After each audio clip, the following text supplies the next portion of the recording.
J'arrive là avec mon sac, je fais assez jeune. J'arrive dans ce commissariat, personne me connaît, je connais personne. On me dit bah voilà, ce sera ton bureau, voilà, ce sera tes collègues, je te présente un tel et un tel, et les mecs m'attrapent.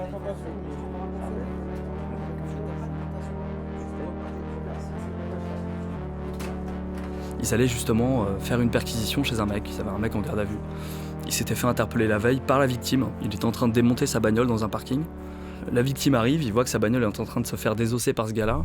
Il lui fout des coups d'extincteur sur le crâne, sur les épaules, etc. Donc le mec a une clavicule un peu abîmée, il a du sang sur son t-shirt, sur son jogging, il a le visage déjà un peu marqué. Et on doit aller faire une perquisition chez lui pour retrouver des pièces détachées de bagnole, ou je sais plus ce qu'on cherchait à ce moment-là. On arrive au pied de la cité avec ce gars-là, qui est déjà sérieusement amoché, et on tombe sur une partie de sa fratrie, notamment son grand frère, qui est avec tous ses potes en bas de la tour, et il pense que c'est nous qui l'avons mis dans cet état-là, donc ça part en couille tout de suite. Ça vire à la bagarre, étranglement, ça finit dans le caniveau, on se fait copieusement insulter, il y a les mecs qui se rapprochent. Et moi, on m'avait donné la garde du mec qui était en garde à vue, il était menotté, il était là avec son jogging dégueulasse, sa gueule amochée, et puis lui il commence à s'exciter.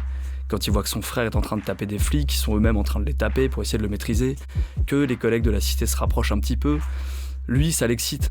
Ça lui donne un petit peu l'envie d'en découdre. Et j'étais complètement dépassé par le truc, je venais d'arriver, je savais pas où j'étais, je connaissais même pas le prénom des mecs avec lesquels j'étais dans la bagnole.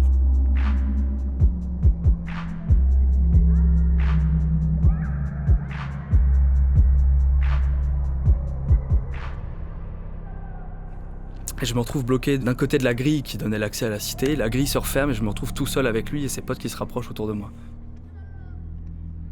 Finalement, le truc s'est un peu calmé. On a réussi à interpeller donc le frère qui était venu taper un des collègues à ce moment-là. Mais il n'y avait plus de place dans la bagnole pour le ramener, donc je me suis retrouvé avec un collègue tout seul à devoir rentrer à pied au commissariat. C'était mon premier jour. Mais là, ce jour-là, de toute façon, c'était complètement accidentel. J'arrivais là-dessus, il y avait ce truc-là qui se montait, ils avaient besoin d'un mec en plus, j'y suis allé avec eux. C'était pas voulu du tout, mais c'est vrai que ça pourrait ressembler avec du recul à un rite initiatique, ouais.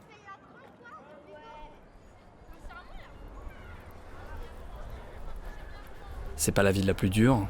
Il y a des villes emblématiques comme Saint-Denis, comme des villes dont on entend beaucoup parler. La mienne est plus petite, mais il s'y passe à peu près les mêmes choses à une échelle plus réduite. C'est une des petites villes emblématiques de ces banlieues, ex-banlieues rouges, avec toute une histoire, avec une architecture particulière, avec une situation vis-à-vis de Paris qui leur donne un charme bien particulier. On connaît rapidement les gens qui y habitent, on connaît rapidement notre clientèle, en tout cas on finit très très vite par la connaître et la maîtriser. On parle de clients notamment pour les clients les plus fidèles. Après on a des touristes, on a des mecs qui n'ont rien à foutre dans un commissariat. C'est des victimes accidentelles. Et finalement, elles finissent par compter un peu moins que les autres. Ceux qu'on voit évoluer au fil du temps, c'est vraiment ça notre clientèle. À suivre. Je suis arrivé il n'y a pas très longtemps, mais il y en a que j'ai vu grandir. Je les ai vus passer d'adolescents à adultes.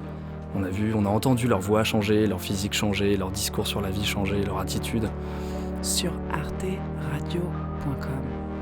Ça va de gamins de 12 ans parfois jusqu'à des cadavres. Donc en fait, on fait vraiment tous les âges de la vie.